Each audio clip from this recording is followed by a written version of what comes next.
Hola a todos y todas, bienvenidos, bienvenidas. Vamos a hablar en esta ocasión de lo que es un dominio, para qué sirven los dominios y cómo registrar un dominio. Un dominio es un nombre único que identifica una dirección en Internet. Por ejemplo, cuando tecleamos www.google.com, eso sería un dominio. O cuando realizamos una búsqueda en Google, como por ejemplo comprar lotería de Navidad, y nos aparecen una serie de resultados, cada uno de esos resultados nos lleva a una página gracias a que está anclado, está ligado a un dominio. En este caso, por ejemplo, loteriasapuestas.es sería el dominio. Pero antes de hablar exclusivamente de dominios, tenemos que entender que las máquinas, nuestro ordenador, el router, y los enrutadores que hay después de nuestro router más allá no entienden de dominios, no entienden lo que es la palabra Google, no entienden lo que significa www.google.com. No lo entiendo. I don't understand. Entienden de lo que se llaman direcciones IP, que son unos identificadores numéricos, como si fuera un DNI de cada uno de esos elementos, que sirven para identificarse de forma única en Internet o bien dentro de una red. Por ejemplo, en nuestra casa podemos tener una serie de equipos conectados al router y la red que hay dentro de nuestra casa, el móvil de mi primo, mi ordenador, el vecino que me roba la wifi y se conecta a mi router.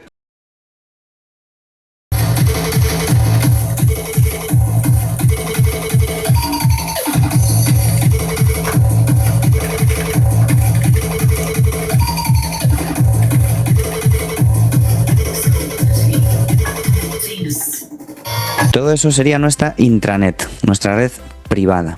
Y ahí cada equipo se identifica con lo que se conoce como una IP privada. No vamos a entrar en detalles, pero si queremos comprobar cuál es la IP privada de nuestro equipo, desde el CMD, desde el símbolo de sistema de Windows, podemos teclear el comando ipconfig y en la información del enrutador al que estemos conectados, del adaptador al que estemos conectados en ese momento, pues por ejemplo en este caso la LAN inalámbrica Wi-Fi, podemos ver la dirección IPv4 de este equipo. Esta sería una dirección IP privada, que entre comillas solo sirve dentro de nuestra red, no se ve hacia afuera, hacia Internet. Entonces, ¿cuál es la IP que importa para Internet? ¿Cuál es la IP que importa para que yo desde mi casa pueda localizar una página web que, por ejemplo, en el caso de Google, puede estar en un servidor en Irlanda o en alguna parte de Estados Unidos o en alguna parte de Europa? La que importa es la IP pública, que debe de ser única para cada enrutador. Cuando digo enrutador me refiero tanto al router que podemos tener en casa, en la oficina, a la antena a la que nos conectamos si estamos mediante la red telefónica, como aquellos conocidos como nodos de red, que son los que van a permitir que una petición salga de nuestro router y viaje a través de la red, a través de Internet, hasta llegar a un servidor que puede estar en nuestro país, que puede estar en nuestro continente o puede estar en un continente distinto. Si queremos averiguar la IP pública de nuestro router al que estamos conectados o nuestro nodo directo de red, podemos googlear mi IP pública. Y accediendo a una página como esta, pues veréis cuál es la IP pública de la conexión que tenéis en este momento. Es una IP que se conoce como dinámica, que puede cambiar, no vamos a entrar en detalles técnicos. También lo de que sea única para cada enrutador, pues tiene sus matices a día de hoy, ya que nos estamos quedando justos a nivel mundial de direcciones IP, y hay muchos más dispositivos enrutadores que direcciones IP. Tiempos oscuros están por venir. Tiempos muy oscuros. Por eso se pretende un cambio a otras IPs que son las V6, que permiten un abanico muchísimo más amplio de números que asignar, pero como os digo, no vamos a entrar en este tipo de detalles técnicos. Lo que nos interesa aquí es que tengáis una idea general de cómo funciona eso. Entonces, tal y como acabamos de decir, esta IP que veis aquí, pues sería la IP pública que tiene el router al que yo estoy conectado en este momento. Cuando yo le digo al router desde mi equipo que me dé la página correspondiente con la IP de Google, también le tengo que pasar la IP pública de Google, que realmente, si lo queremos comprobar, podemos utilizar un comando que es nslookup, Y esta sería la IP del servidor de Google, que es lo que realmente mi router entiende cuando le quiero explicar qué página quiero que me traiga, a qué servidor tiene que ir. Si bien mi router no tiene por qué saber todo el camino desde mi casa hasta el servidor de Google, sí que sabe cuál es el siguiente paso, cuál es el siguiente nodo de red. Lo habitual es que en la ciudad, en el centro de vuestra ciudad, haya un nodo principal al cual van mediante cables todas las conexiones que hay en esa localidad, que en otro punto central de vuestra comunidad autónoma haya otro nodo, que en un punto central del país haya otro nodo, y así a lo largo de todo el continente y de todo el mundo. Hay una serie de nodos maestros unidos por cable de fibra, y además hay cables submarinos, suboceánicos, que podéis consultar en páginas como esta, Submarine Cable Map, que os dejaré en la descripción del vídeo. Y nuestra petición, que viaja en lo que se conoce como un paquete de red, atravesará los nodos que sean necesarios hasta llegar a su destino. Entonces, como os digo, si bien el router no sabe un camino, sí que tiene lo que se conoce como una tabla de enrutamiento. Algo así como un mapa, es como si os actualizasen un mapa cada cierto tiempo y sabes cuál es el siguiente paso para ir a ese servidor, al servidor de Google. Este mapa se va actualizando mediante lo que se conoce como propagación, que es como si a tu casa te llegase cada 2 semanas pues un mapa, una guía actualizada.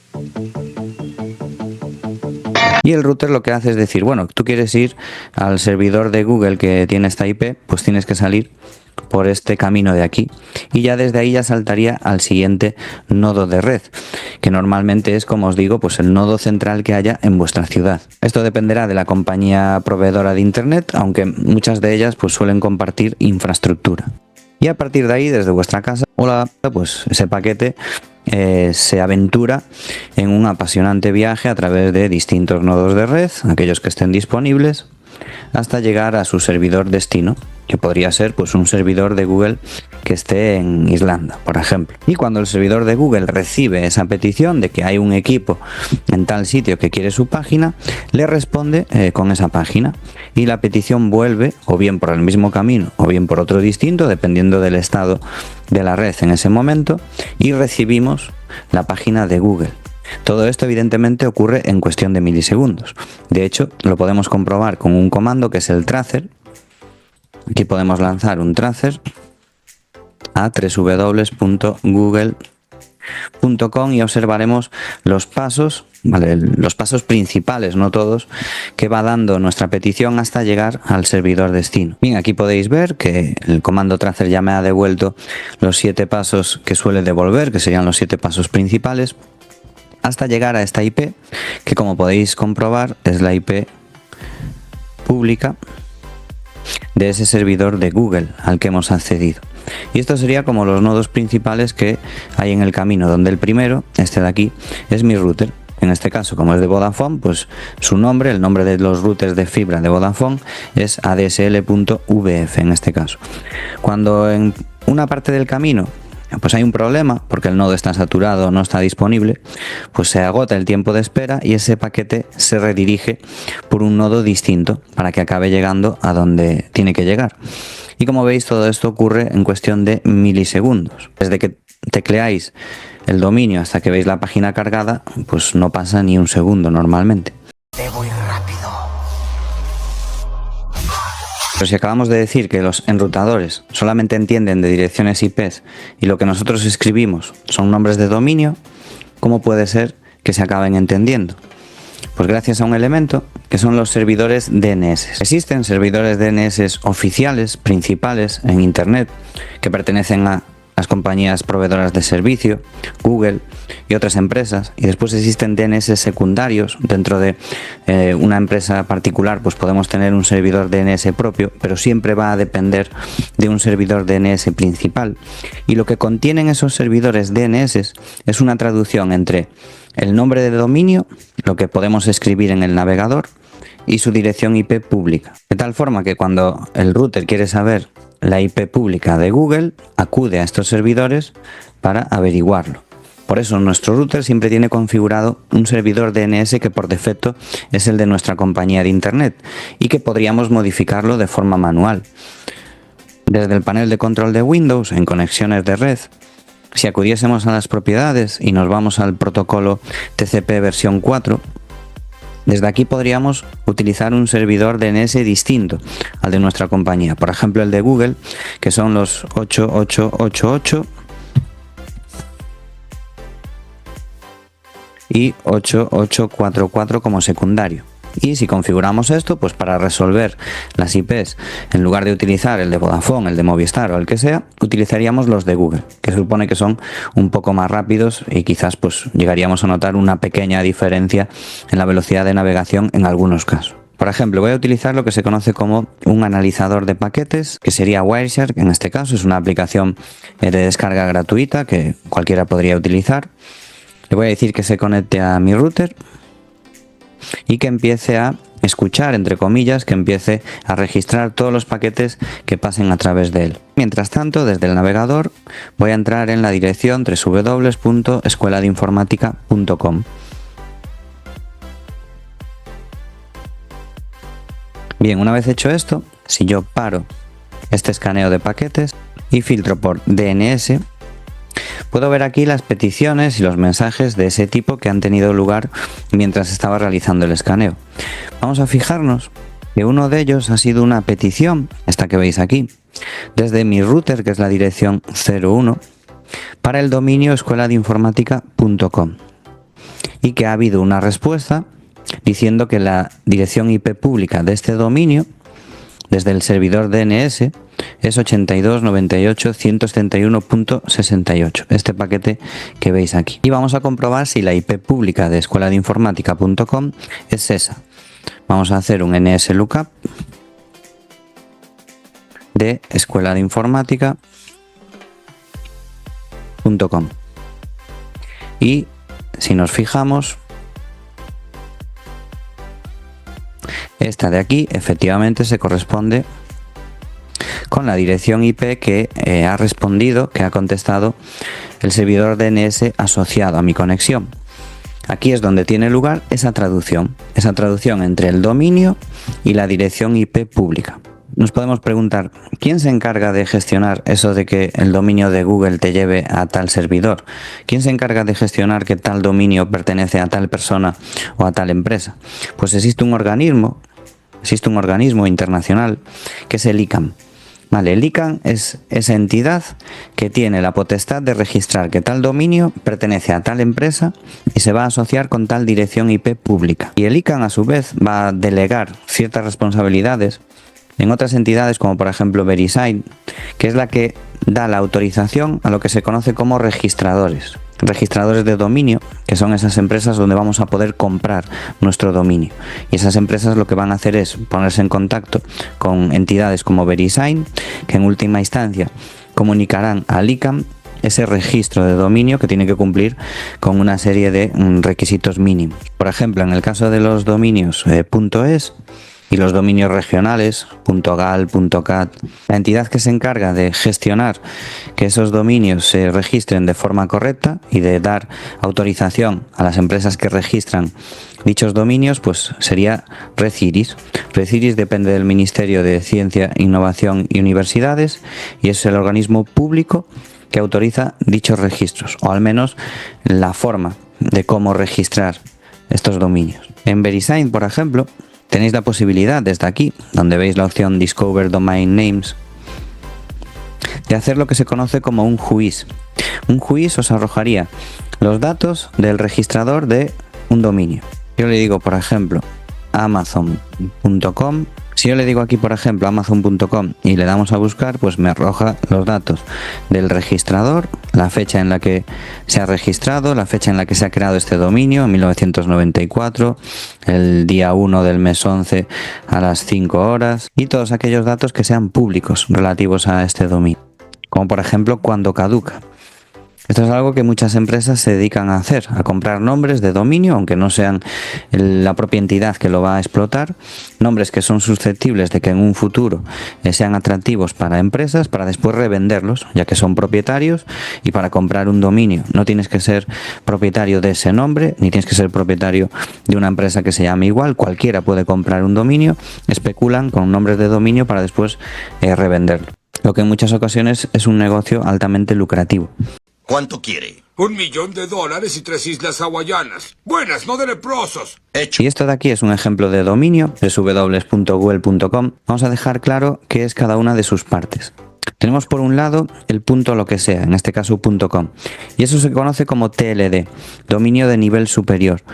Eso serían las extensiones. Y distinguimos tres tipos: los que se conocen como genéricos o globales, como por ejemplo el .com, .net, .rg, .info, los geográficos o de código de país, CCTLDs, country codes, como .es, .fr, .uk, o los patrocinados, como .edu, .gov, .mil, .moda, ¿vale? Dominios que se han ido creando y que son dominios libres de elegir, como pueden ser las matrículas en Estados Unidos, donde tú le puedes poner el nombre que quieras, pues se pueden registrar dominios con nombres personalizados o patrocinados. El tipo de dominio es el que va a discriminar qué entidad se encarga de su registro. Aunque el ICANN sea en última instancia el que lleva cuenta de la relación entre dominios e IPs, pues como acabamos de decir, Reciris, por ejemplo, se encarga de los dominios territoriales, en este caso de España. VeriSign se encargaría de los dominios genéricos, .com, .net, .rg, .info. Y en cada país pues habrá una entidad que se encargue de sus dominios territoriales. Después tendríamos el SLD, o el dominio de segundo nivel, que sería este nombre de aquí, Google en este caso. Y es lo que elige el usuario. Después, como casos especiales, tendríamos subdominios, o lo que se conoce como dominios de tercer nivel, que ya son dominios dentro de otros, como por ejemplo mail.google.com, mail.limpiezaspepe.com. Esos serían ya subdominios. Entonces, repasando, tenemos los TLD, el dominio de nivel superior, que son las extensiones .com, .es, .org, de tipo genérico, geográfico o patrocinados.